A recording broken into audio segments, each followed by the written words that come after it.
Boa noite, irmãos, graça e paz. É um prazer enorme estar aqui novamente. Com a graça de Deus, nós temos a oportunidade de mais um estudo bíblico. Bom, nós começamos falando na quinta-feira passada sobre criação e queda, e hoje será a finalização do estudo. Nós falaremos sobre redenção e consumação. Então, para a gente fazer uma breve recapitulação do que foi falado e entender um pouco sobre esse assunto de redenção e consumação, vamos começar relembrando que quando nós olhamos para a palavra de Deus, ainda que a nossa primeira leitura tenda a ser uma interpretação mais moral, o que pode, o que não pode, o que agrada a Deus, o que não agrada, como se dá a obediência ao Senhor, como se dá o processo de santificação, mas fundamentalmente nós temos 4 grandes parâmetros que norteiam a nossa vida, que norteiam a nossa visão de mundo, nos dando o entendimento de quem somos, qual o propósito da nossa vida e para onde iremos depois da morte. Esses 4 grandes princípios são criação, queda, redenção e consumação. Ora, falar de criação é entender a origem de todas as coisas e o modo como deveria ser a nossa vida se não existisse pecado. Falar sobre queda é aquele entendimento mais claro que nós já tivemos a respeito dessa anormalidade no modo como nós funcionamos por causa do pecado. Isso significa que aquilo que Deus criou originalmente em si não mudou, os propósitos de Deus não mudaram. O modo como fomos criados para funcionar não mudou. Entretanto, nós não conseguimos mais atingir plenamente esse modo de funcionamento por causa dos erros morais que nós cometemos e de toda a nossa condição existencial que está distorcida em função do pecado. E aí uma das coisas que nós aprendemos na lição passada é que, de fato, a serpente não mentiu. Nós nos tornamos como Deus no sentido de sermos conhecedores do bem e do mal. Agora, somos conhecedores do mal de uma forma diferente de Deus. Deus se tornou conhecedor do mal por contraposição, digamos assim. Deus é o sumo bem, ele é bom o tempo todo. Aliás, existe o bem. E toda a noção de bem que nós temos é exatamente porque Deus existe e Ele pratica o bem. Toda forma de bem mais pura que existe, toda forma de bondade mais pura que existe, vem do próprio Deus. E aquilo que está fora da sua vontade constitui-se então como mal. De modo que os males morais, os males sociais, os males psicológicos, enfim, toda forma de maldade que existe, nada mais é do que uma contraposição à vontade de Deus. Bom, enfim, entendido isso, uma das coisas que nós precisamos também entender é que o pecado ele distorce a nossa maneira de existir e de funcionar de uma maneira tal que a Bíblia nos ensina que nós somos escravos desse pecado. Nós somos escravos desse mal que aprisiona a nossa vontade. Lembre-se daquilo que eu comentei, não é? A razão, a emoção e a vontade ficam contaminadas pelo pecado, nos impedindo de dizer sim para Deus, nos impedindo de escolhermos Deus, de querermos Deus. Antes do que diz lá em Romanos, capítulo 3, a partir do verso 10, que vai dizer que não há quem busque a Deus, não há quem entenda a Deus, não há quem queira a Deus, não há quem o busque. Uma vez que a gente entende isso, então, a condenação sobre qualquer ser humano é absoluta. Não existe por mérito próprio, não existe nenhuma possibilidade de por boas obras, não existe nenhuma possibilidade de, por um esforço humano, nós conseguirmos nos livrar do pecado para sermos salvos.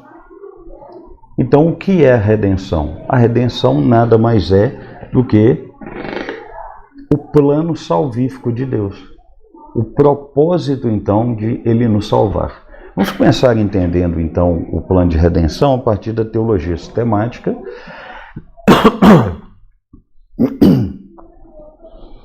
E depois vamos para a teologia bíblica. A teologia sistemática, então, vai nos dizer o seguinte, que Deus fez uma aliança conosco. E essa aliança, ela começa lá no Éden. Então vamos para Gênesis, capítulo 2, vamos para o versículo...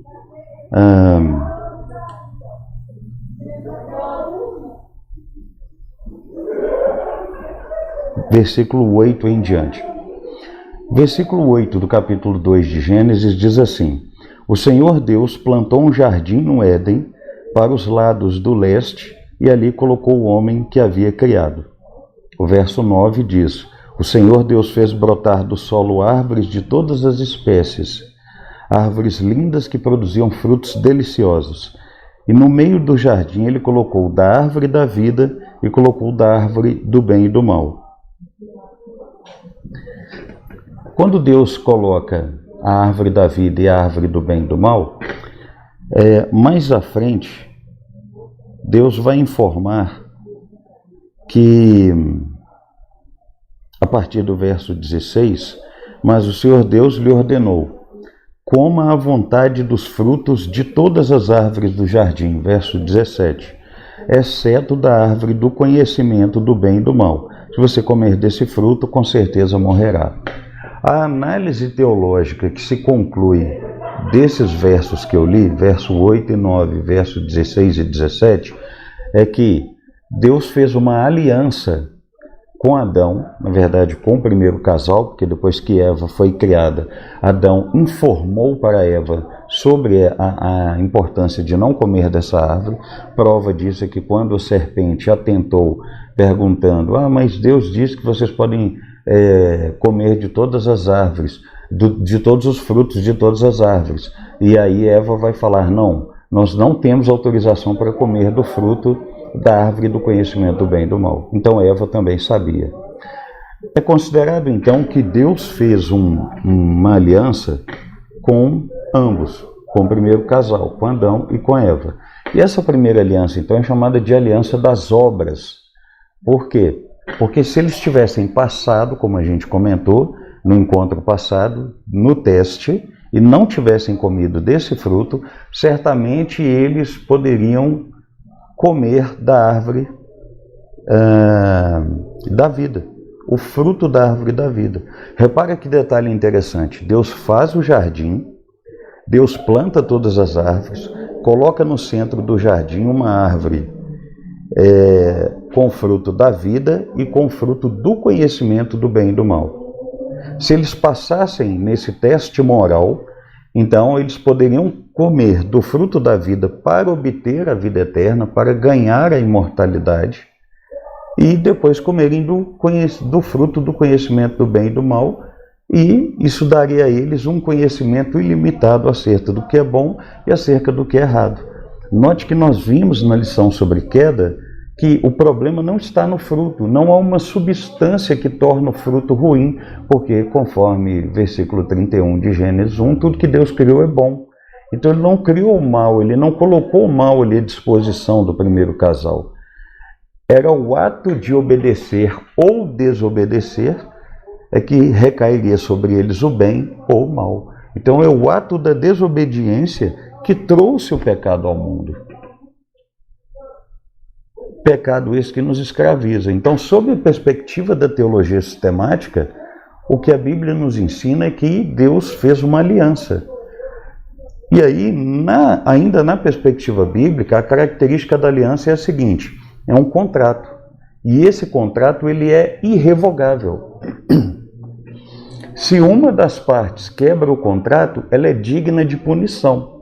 Como Deus não quebrou o contrato, quem quebrou foi o primeiro casal, então nos tornamos dignos da punição. Qual foi a punição? Perder o direito de comer o fruto da árvore da vida para que eles ganhassem a eternidade e, consequentemente, nós também a partir de sermos gerados do primeiro casal. Então, como Deus faz essa aliança das obras, Ele precisa fazer agora o que nós vamos chamar de aliança da graça. Então, em Gênesis capítulo 3, vamos abrir aqui em Gênesis 3, o versículo 15.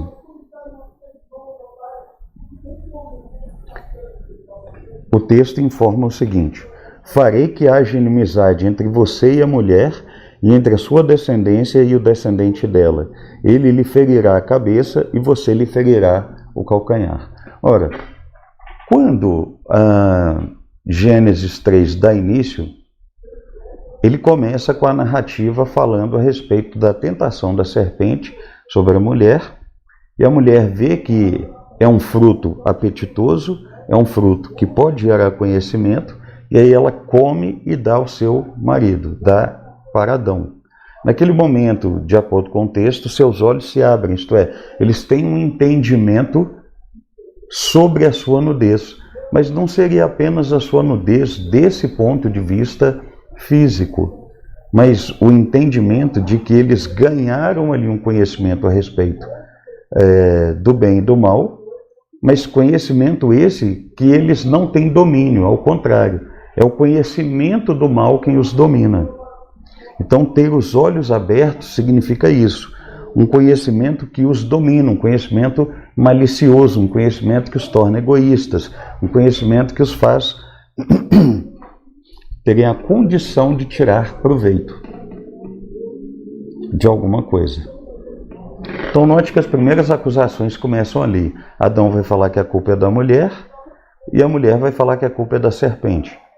E aí, então, Deus começa punindo do menos responsável para o mais responsável. Ele começa punindo a serpente, dizendo que ela rastejaria e comeria pó. Depois ele vai dizer que a mulher sentiria dores ao dar à luz e que a sua vontade deveria ser dominada pelo seu marido. E, por fim, ele vai até Adão e fala: olha, por tua causa, maldita é toda a terra. Então, toda a criação se torna contaminada pelo pecado. A humanidade se torna contaminada pelo pecado e a criação se torna contaminada pelo pecado. E aí Deus vai dizer no verso 15, olha, mesmo assim, é como se ele, parafraseando, ele estivesse dizendo, olha, mesmo assim, eu vou promover a glória do meu filho em cima dessa situação. Então, C.S. Lewis fala que Deus, ele é mestre em criar oportunidades de transformar o mal em bem. Então, o mal que nós realizamos, ele se aproveita desse mal para criar situações boas. E uma dessas situações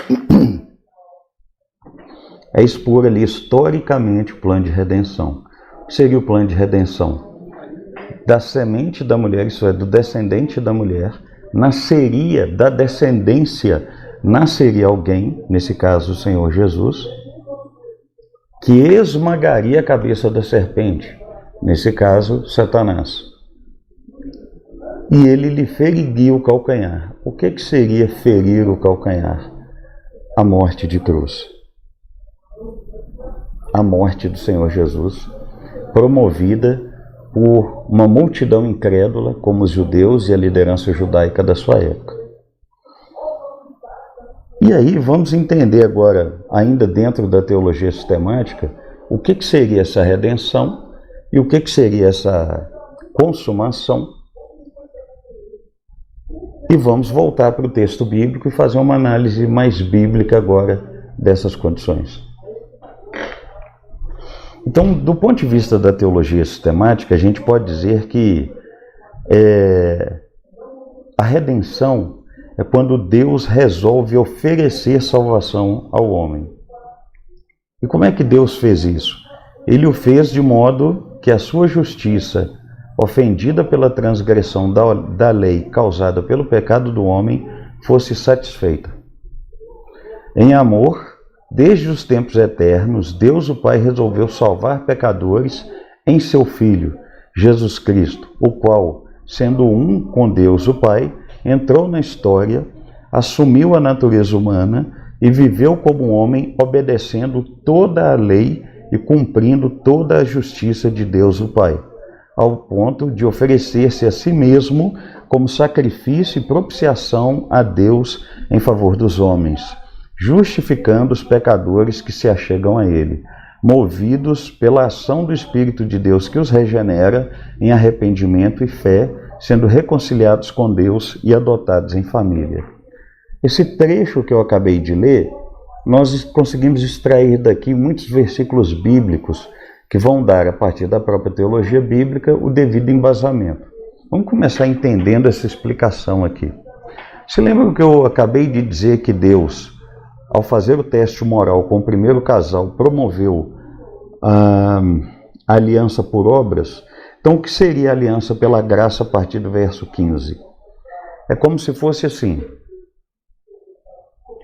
o ser humano quebrou a aliança que fez com Deus em Adão, o representante federal da raça? Sim, quebrou. Então o ser humano agora se torna digno de morte. A questão é que, como Adão se tornou pecador, ele não poderia morrer por nós.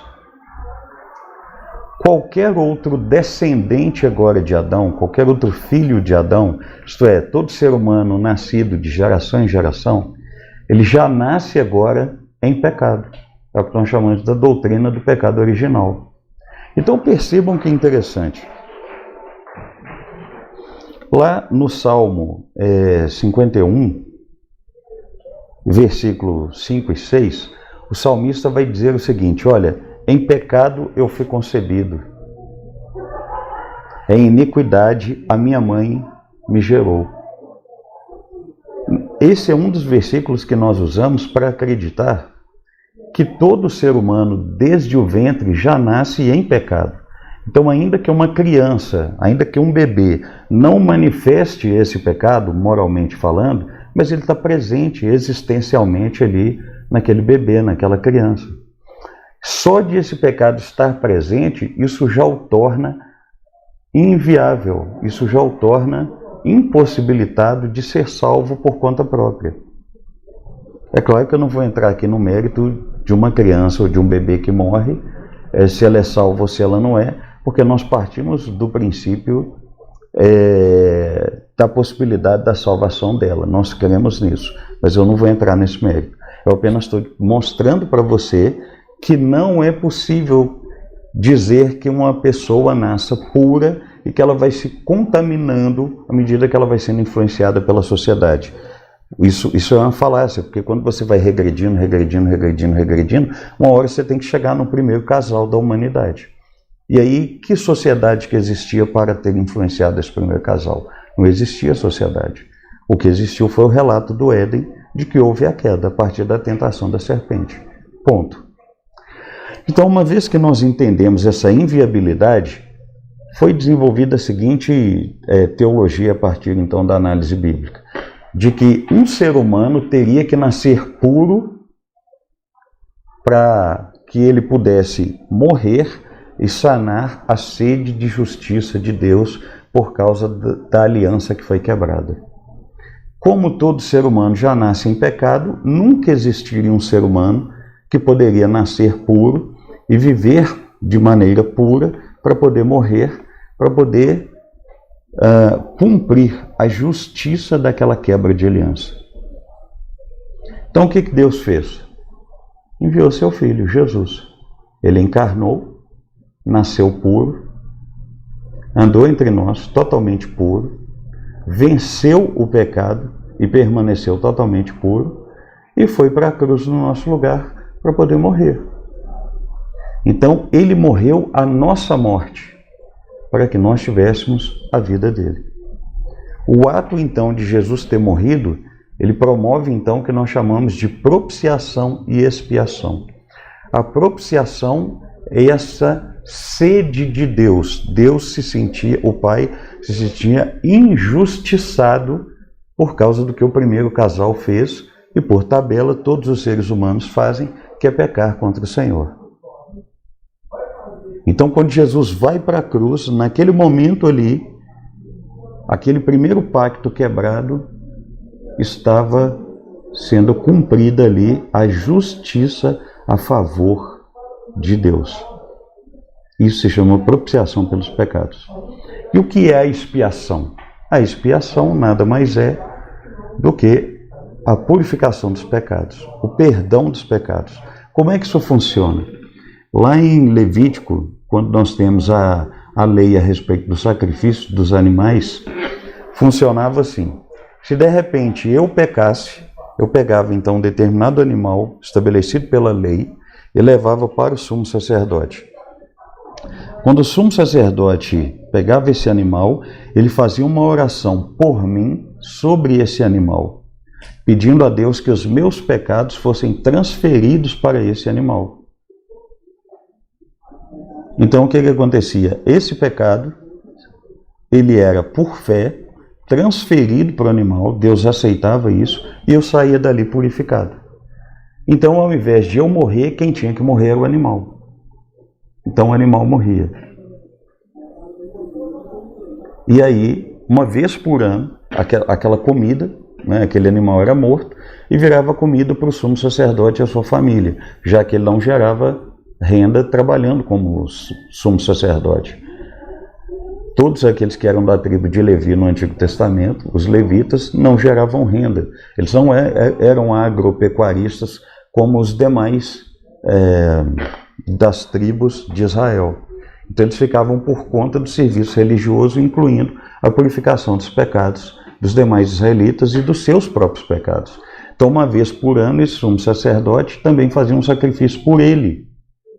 E aí todos os pecados que supostamente ele tinha, que eram transferidos para ele da comida dos animais, ele passava agora para dois animais. Um era lançado no deserto, que era a propiciação, e o outro era a expiação. Ele também tinha que ser morto.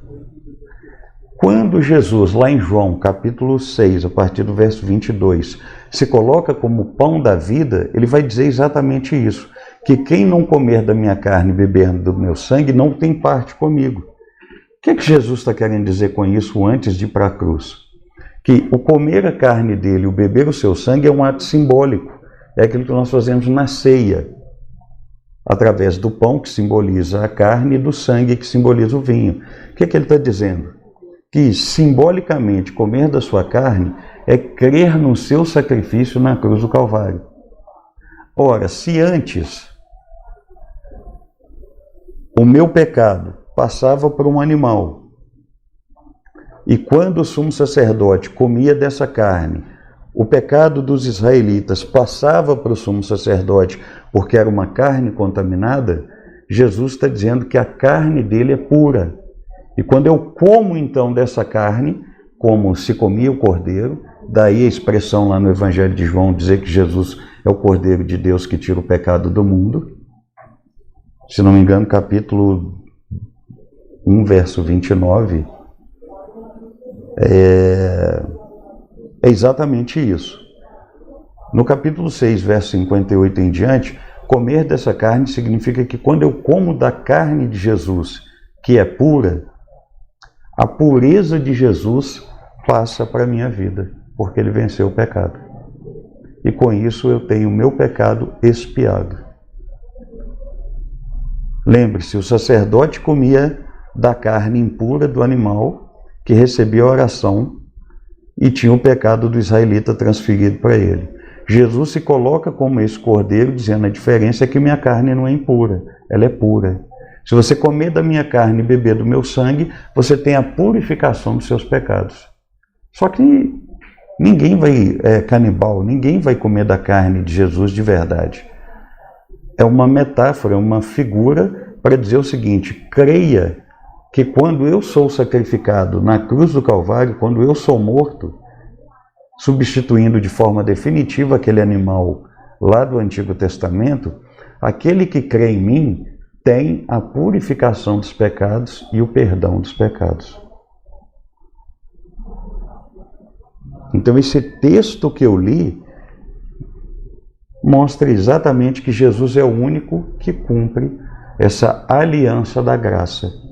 A morte de Jesus me dá a vida eterna que ele disponibilizou para mim enquanto ele teve vida aqui no seu ministério terreno.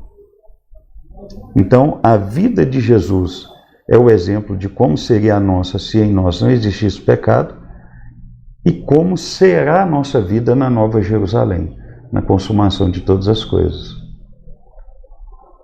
No famoso e popular céu. E, ao mesmo tempo, a morte de Jesus é o que possibilita que eu seja religado a Deus, porque com isso Jesus proporciona a propiciação dos meus pecados para Deus, que é sanar a sua sede de justiça, e a expiação dos pecados para mim, que é a purificação de todos os meus pecados, desde o dia que eu nasci até o dia que eu vou morrer. E a ressurreição de Jesus garante que eu também vou ressuscitar e vou viver eternamente na companhia do Pai, do Filho e do Espírito e de todos os meus irmãos em Cristo que tiverem sido salvos e que estarão lá depois do juízo final, a partir desse último dia, para a gente viver a eternidade. Isso é a redenção. Portanto, quando a gente fala que Deus resolve salvar por um ato de graça. Lembre-se do versículo 15 do capítulo 3 de Gênesis. Farei que haja inimizade entre você e a mulher, e entre a sua descendência e o descendente dela. Ele lhe ferirá a cabeça e você lhe ferirá o calcanhar. Esse versículo expõe exatamente a revelação histórica, o início da revelação na história a respeito do propósito de Deus decidir salvar. E aí, por que ele fez isso? Ele fez de modo que a sua justiça, ofendida pela transgressão da lei, causada pelo pecado do homem, fosse satisfeita. Qual lei foi transgredida? O verso 16 do capítulo 2. O verso 16 do capítulo 2 diz o quê? O Senhor Deus disse,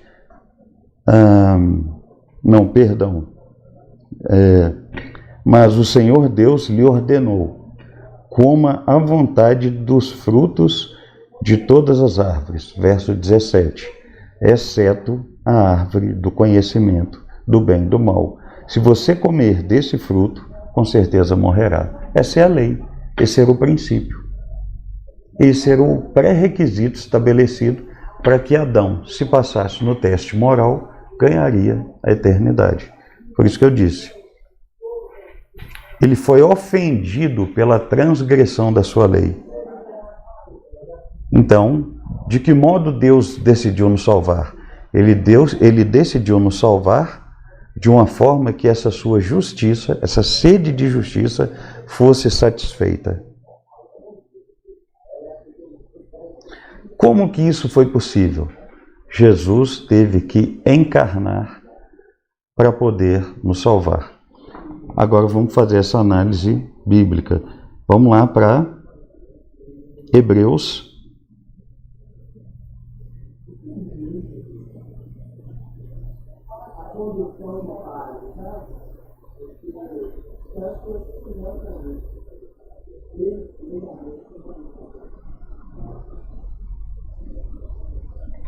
Capítulo 2,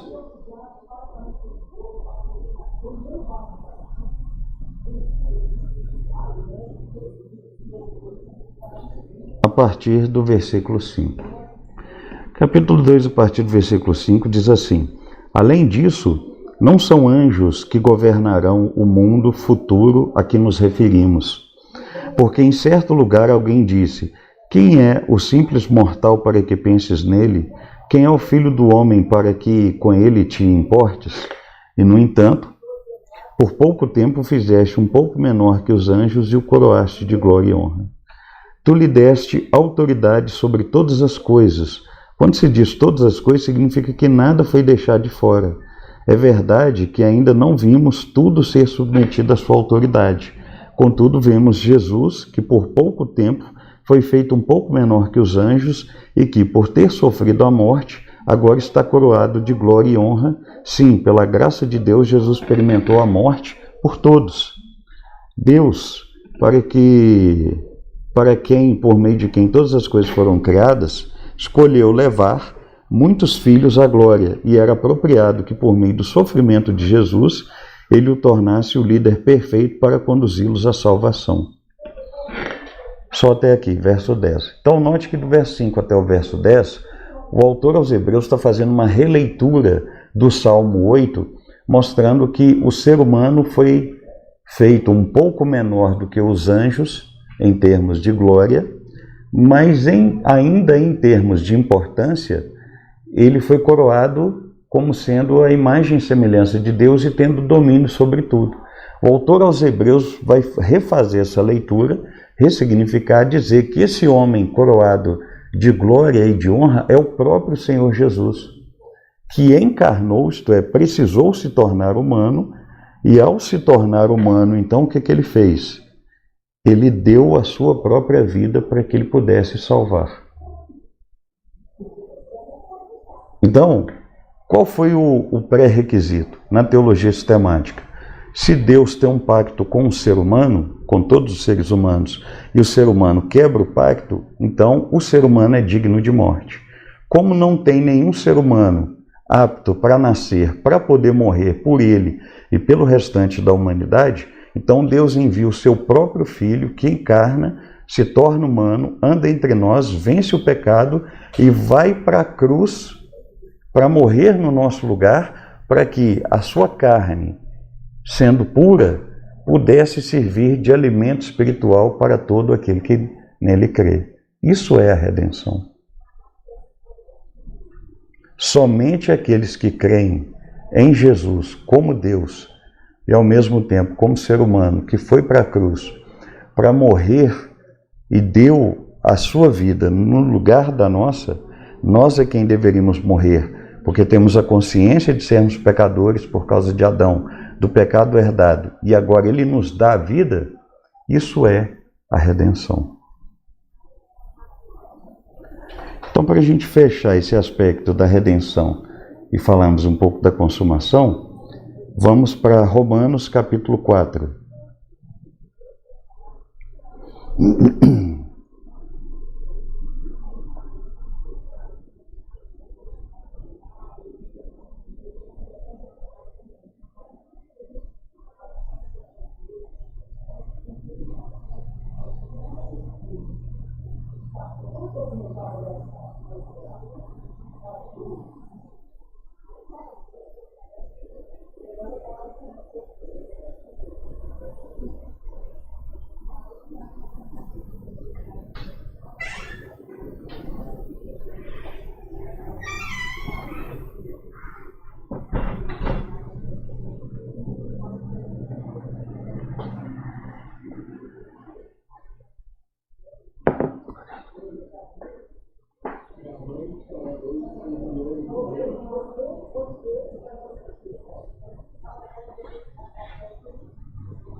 Perdão, capítulo 5.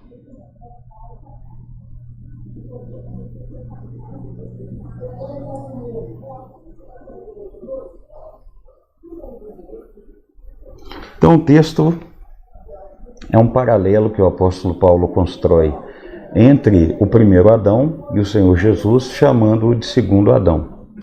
Ele vai dizer assim: quando Adão pecou, o pecado entrou no mundo e com ele a morte, que se estendeu a todos, porque todos pecaram. É fato que as pessoas pecaram antes que a lei fosse concedida, mas porque ela não existia, seus pecados não foram levados em conta.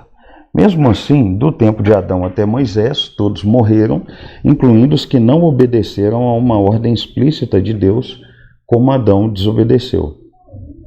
Na verdade, Adão é o símbolo de uma representação daquele que havia de vir.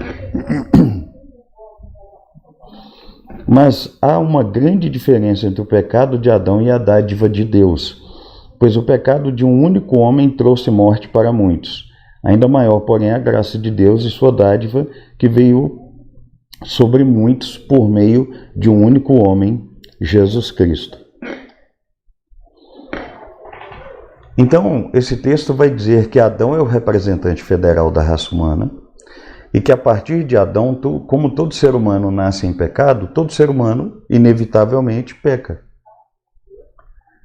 E aí foi necessário, como eu já disse, que Jesus cumprisse esse propósito de sanar a sede de justiça de Deus, a propiciação, e ao mesmo tempo expiar o nosso pecado, nos purificar de todos os nossos pecados, nos perdoar de todos os nossos pecados, desde quando nascemos até o dia da nossa morte. Então, se pelo pecado de um, que foi o primeiro Adão, a morte reinou sobre todos, esse é o desfecho da teologia de Paulo, da síntese que Paulo faz. Pelo segundo Adão, isto é, o Senhor Jesus, a vida vem sobre todo aquele que crê. Estão percebendo? Então, temos a redenção do nosso pecado, temos a nossa salvação somente se crermos em Jesus. É impossível ser salvo sem crer que Jesus é Deus, que Jesus é Senhor, que Jesus é Salvador e que nós somos pecadores, escravos do pecado e que é impossível por conta própria escolhermos não pecar.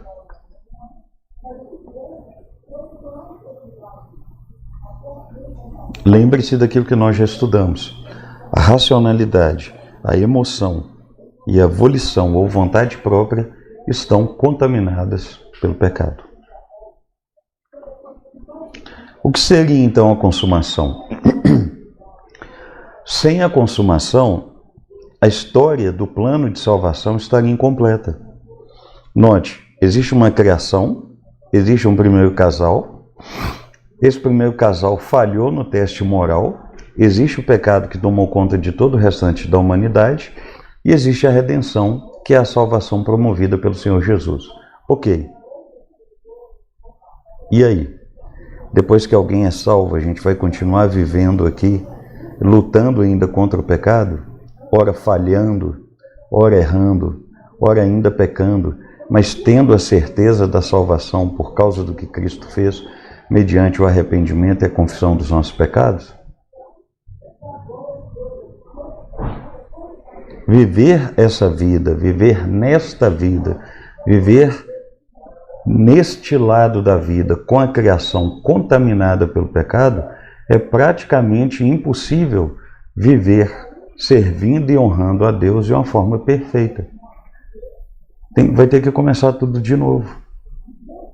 Tem que começar do zero. Então a Bíblia nos ensina que essa vida e esse mundo serão destruídos para Deus refazer.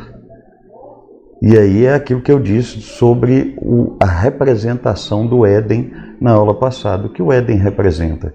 O modelo de como seria a nossa vida se em nós não existisse pecado. Portanto, o que é o novo céu e a nova terra e a nova Jerusalém? São símbolos escatológicos, símbolos que nos remetem à volta de Jesus e a consequência dessa volta, isto é, a implantação de forma definitiva, de forma absoluta, de forma plena do reino de Deus, em que o Senhor Jesus extirpa, lança fora, remove todo o pecado que existe ainda residual em nós, e nós que seremos salvos viveremos eternamente em comunhão uns com os outros e com o próprio Deus. No novo jardim do Éden. Só que dessa vez, ao invés de ele receber o nome de jardim, ele recebe o nome de novo céu e nova terra. Você pode notar pela Bíblia que havia uma árvore da vida no centro do jardim.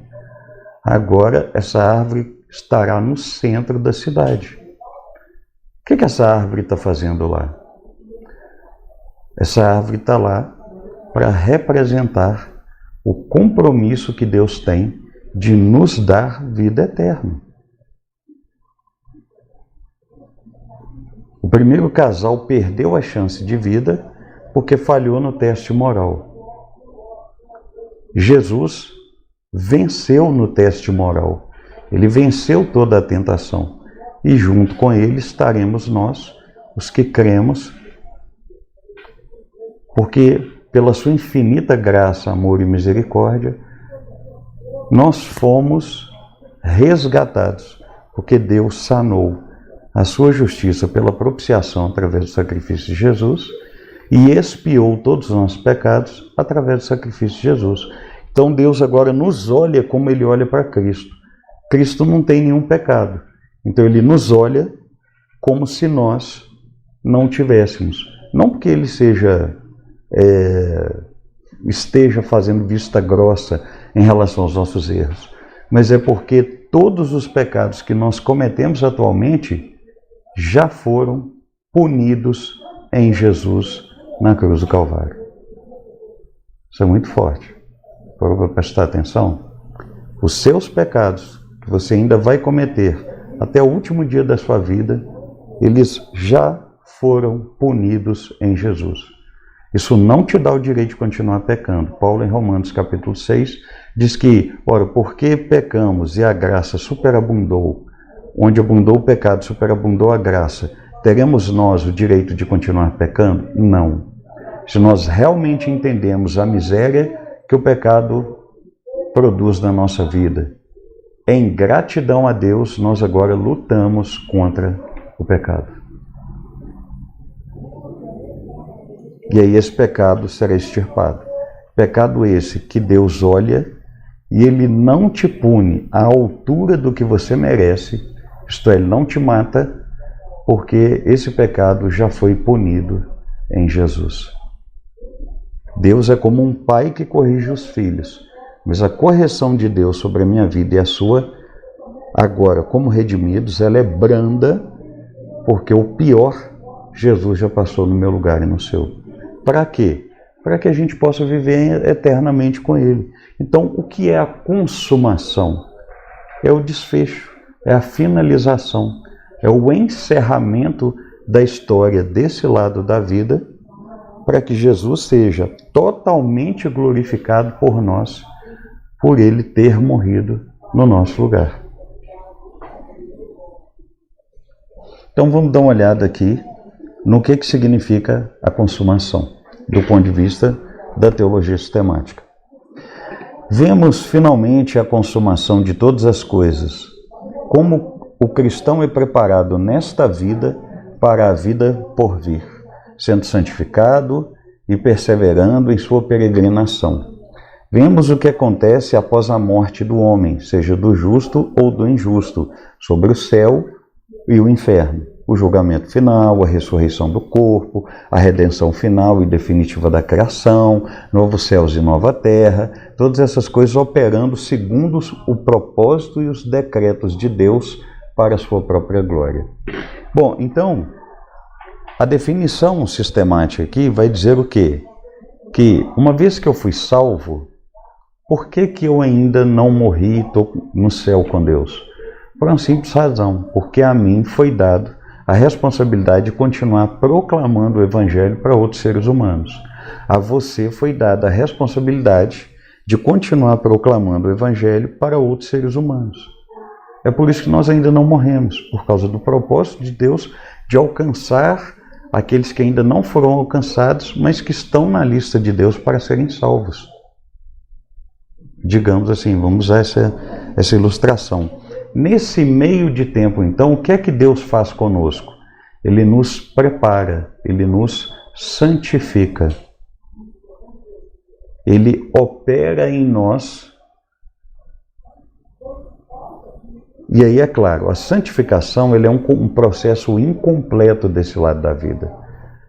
Ele se tornará completo lá no porvir. Então, vamos dar uma olhada aqui ainda em Romanos, capítulo 5. Capítulo 8, vamos ver o que o versículo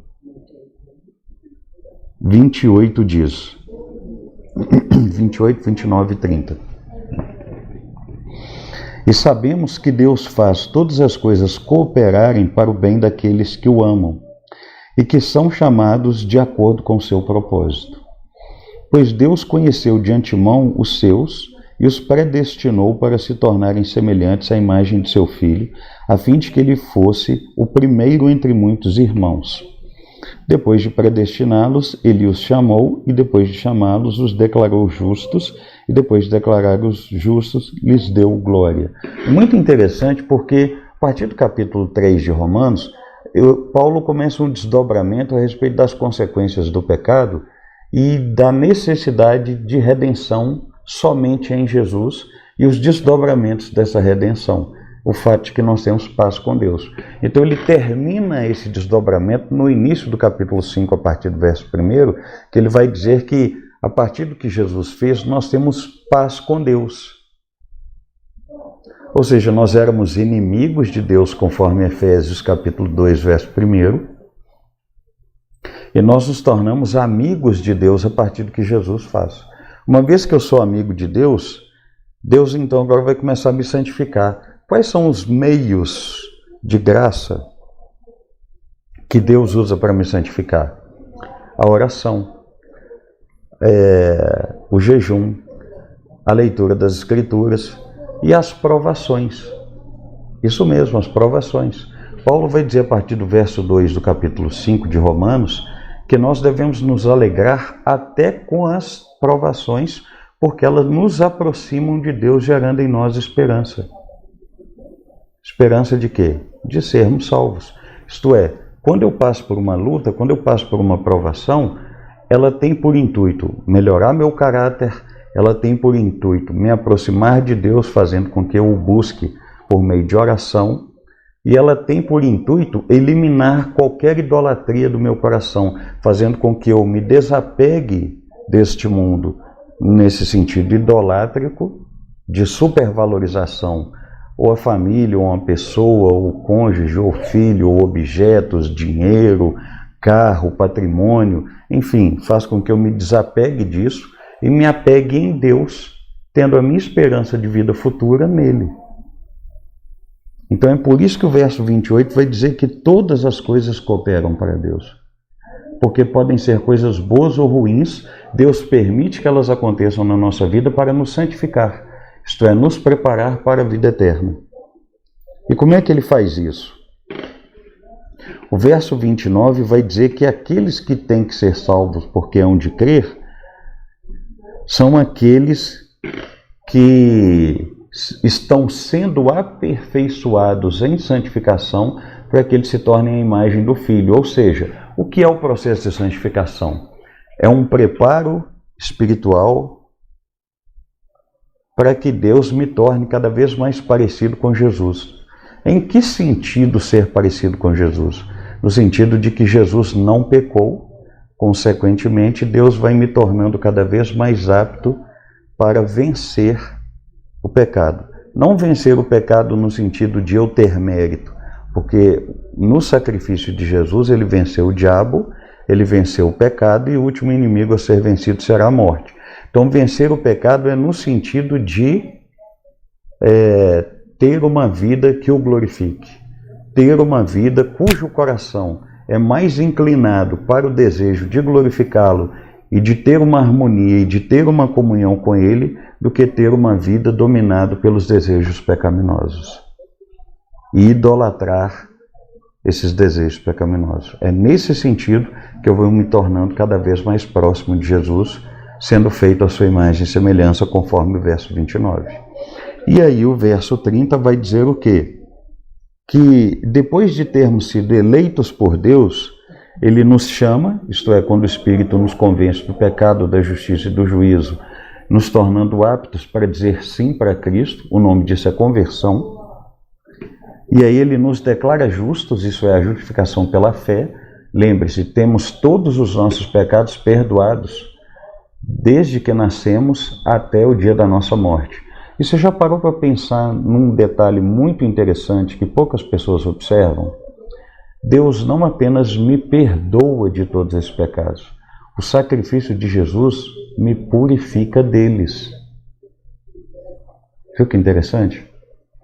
Porque você pode pensar assim, o perdão dos pecados é uma ação externa.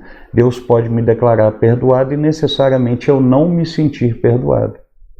Aí nessas horas você vai ter que fazer como Lutero, quando perguntaram se ele se sentia perdoado. Ele falou, olha, eu não sigo as orientações do meu coração, eu sigo as orientações da Bíblia. Se Deus diz que eu estou perdoado, então eu estou. Está vendo? O purificado tem essa conotação que vai muito além de uma simples declaração. Se Deus te declara purificado, você não tem a autorização de não se sentir perdoado. Porque não se sentir perdoado é como se você estivesse dizendo que Deus é mentiroso ou que Ele não tem competência de perdoar seu pecado. Pensa nisso. E aí, depois que Ele me declara então justo, isto é, igual a Jesus, nesse sentido de ter o meu pecado perdoado e purificado, Ele me declara, Ele me dá a sua glória. Perceba que ainda que a gente seja glorificado só no futuro, ou seja, na justificação pela fé, eu fui liberto da escravidão do pecado pela purificação e o perdão. Na santificação, eu tenho sido purificado do pecado e tenho sido cada vez mais conscientizado e me tornado a imagem de Cristo. E na glorificação eu terei o meu pecado completamente removido.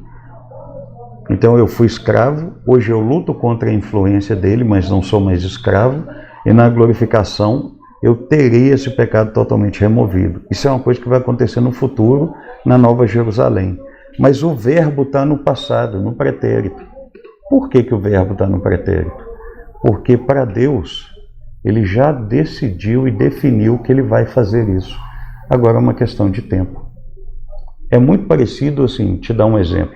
Imagina que eu viro para você e falo assim, olha, paguei uma viagem internacional para você de turismo pela Europa. Você vai visitar todos os países da Europa. Legal, Léo, legal, pastor. Quando que isso vai acontecer? Em dezembro de 2024. Tá. Então, sua viagem já está paga, o hotel já está pago, a comida já está paga, o transporte já está pago para você se deslocar de um país para o outro pelos pontos turísticos. Agora é uma questão de você fazer o quê? Esperar. Quando chegar em dezembro de 2024, você viaja. Esse verso aqui confirma a nossa redenção e a consumação de todas as coisas. Na cabeça de Deus, isso aqui já está pronto. Já está pago através do que Jesus fez. Agora é só esperar. Então é por isso que nessa vida, na consumação, enquanto isso não chega, Deus faz o quê? Nos santifica, conforme eu disse. Através da leitura das Escrituras, do jejum, da oração e das lutas pelas quais passamos para termos essa tribulação, para termos o nosso caráter aperfeiçoado e sermos cada vez mais moldados à imagem de Deus. Nesse meio de tempo, o que a Bíblia nos ensina? Que um dia nós vamos morrer, porque o último inimigo ainda há de ser vencido, que é a morte, e aqueles que morreram em Cristo vão herdar a vida eterna. Aqueles que morreram sem Cristo vão herdar a condenação eterna, que são as doutrinas do paraíso e posteriormente a Nova Jerusalém, e o inferno, e posteriormente o lago de fogo e enxofre. A Bíblia também nos ensina a respeito do juízo final, do julgamento de todos os seres humanos, daqueles que hão de ser separados, conforme a metáfora de Mateus 24, as ovelhas e os bodes, isto é, aqueles que estarão à direita de Deus, vão ouvir: vindes benditos de meu Pai, herdai a vida ou o reino que está preparado para vós. E aqueles que estiverem à esquerda ouvirão: apartai-vos de mim, maldito, porque eu não vos conheço. Ide para o lago de fogo e enxofre, preparado para Satanás e os seus anjos, desde os tempos eternos. Mas uma coisa que é bem interessante aqui, que tem a ver com a redenção e a consumação, é que imaginariamente as pessoas acreditam que vai ser assim.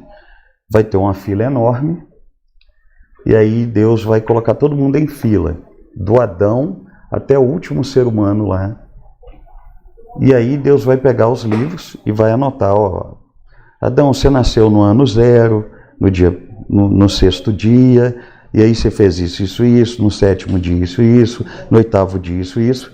Gente, o Adão viveu, se eu não me engano, pouco mais de 900 anos. Imagina ler todos os dias do Adão. E nisso, ler todos os dias da vida de pessoa por pessoa, julgando as boas e as más obras. Eu já vou logo te assegurando que se você ficar atrás de mim, então pode sentar, porque vai demorar. Principalmente a hora que estiver lendo sobre os meus pecados. Então perceba, não é assim que vai acontecer.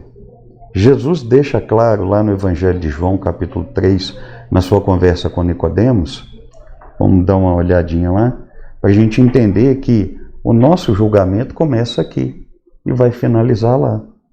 Para a gente entender a consumação. Vamos lá.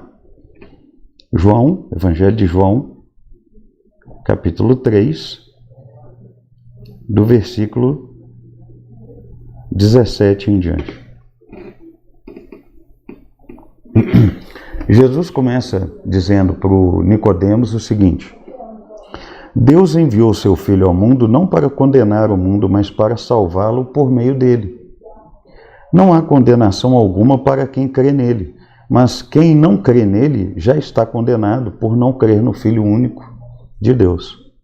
E a condenação se baseia nisto. A luz de Deus veio ao mundo, mas as pessoas amaram mais a escuridão do que a luz, porque seus atos eram maus.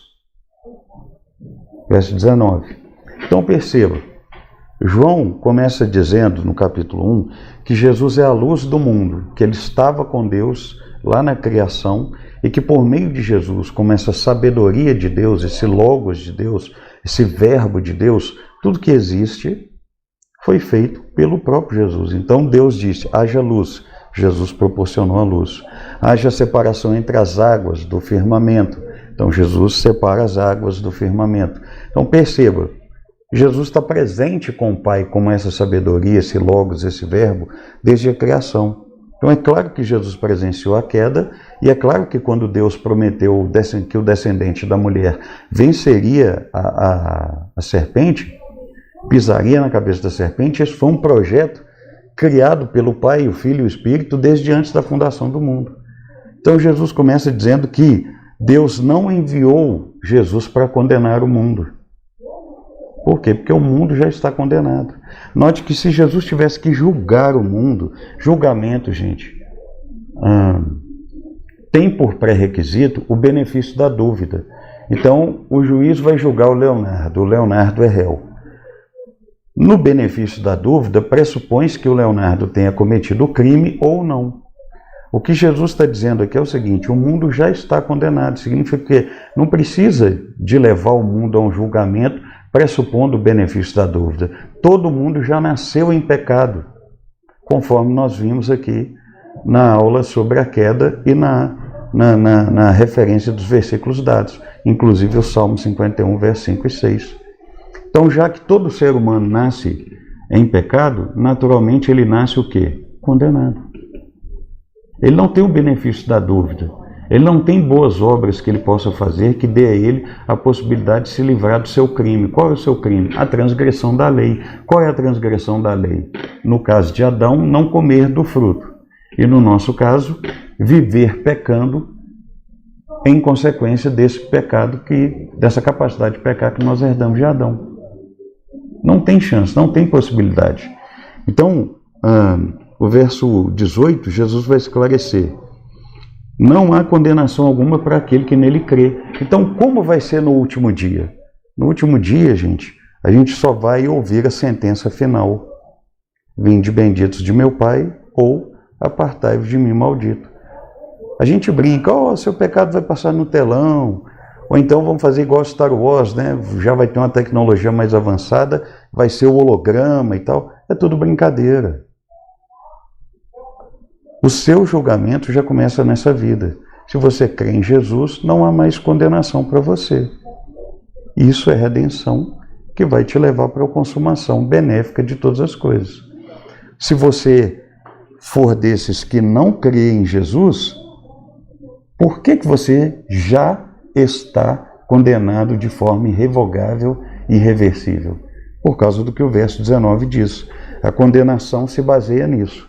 A luz de Deus, que é Jesus, veio ao mundo, mas você amou mais a escuridão do que Jesus, porque as suas obras, os atos do seu coração, as inclinações do seu desejo te levam para as trevas, te levam a desejar e amar uma vida de pecado. Então não vai ter chance para você, a não ser que você creia em Jesus e se renda. Aí sim, você será levado para a consumação final, que inevitavelmente, quer você goste ou não, quer você creia ou não, quer você acredite ou não, da mesma maneira que um dia você vai morrer, um dia você vai experimentar essa consumação, um dia você vai experimentar esse juízo final. E se você já crê em Jesus nessa vida, para você não há condenação. Mas se você não crê, porque você ama mais as obras das trevas, por causa do seu coração, e nega que Jesus seja Deus, não vai precisar de livro, de ficar lendo nada de sua vida, de passar no telão. Você só vai ouvir: apartai-vos de mim, maldito, porque eu não vos conheço. É simples assim. Esse é o desfecho da consumação para aquele que não crê. Então, quando chegar no ano que vem, com a graça de Deus, nós pretendemos ampliar, pormenorizar, aprofundar esse estudo bíblico da criação, da queda, da redenção e da consumação. E aí você vai perceber que tudo está interligado. Tudo que Deus criou como propósito original será restabelecido na consumação de todas as coisas na Nova Jerusalém. Então, eu finalizo com uma frase que um dia me impactou muito, mas que é verdade, uma reflexão teológica que diz assim: para aqueles que não se entregam a Cristo, não creem nele, optam por não ter uma vida com ele e morrem, o inferno já começou aqui nessa vida. E para aqueles que creem em Jesus, que se rendem a ele e que desejam ter uma vida de comunhão com ele, a vida eterna já começou aqui. A sua visão de mundo é mudada pela perspectiva bíblica e você passa a entender a criação, a queda, a redenção e a consumação como as etapas da existência pelas quais todos passamos inexoravelmente por elas. Que Deus te abençoe e que você guarde no seu coração essa mensagem, esse estudo bíblico, e esteja firme conosco, seja na escola bíblica dominical, seja no estudo bíblico, para nós nos aprofundarmos. Um abraço.